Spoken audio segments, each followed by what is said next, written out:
Qo'shilgan qiymat solig'ini bir qismini qaytarib olish haqida bilarmiding? Yo'q, eshitmagan ekanman. Unda hozir tushuntirib beraman. Ungacha siz like bosib, kanalimizga obuna bo'lmagan bo'lsangiz, obuna bo'ling.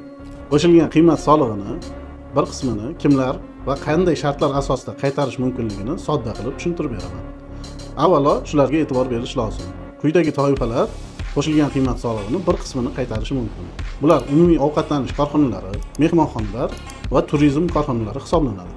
Ulardagi asosiy shart ushbu daromaddan tushgan tushumning jami daromadga nisbatan ulushi kamida 90% ni tashkil etishi shart.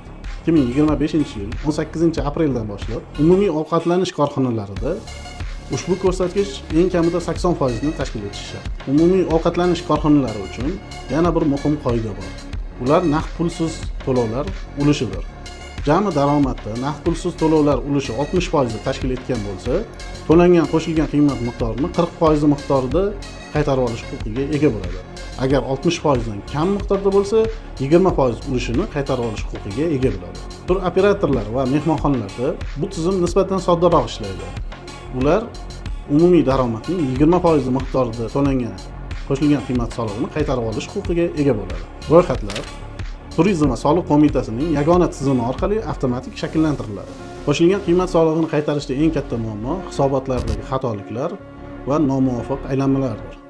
All Finance kompaniyasi sifatida biz sizga qo'shilgan qiymat solig'i hisobotlarini to'g'ri shakllantirishga, shuningdek, qaytarib olinishi lozim bo'lgan to'lovlarni to'g'ri mezonlarda shakllantirib, murojaatlarni o'z vaqtida berishga yordam beramiz.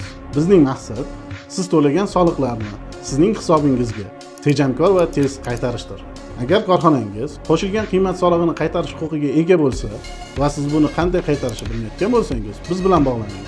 Biz sizga barcha jarayonlarni tez va oson hal qilishda yordam beramiz.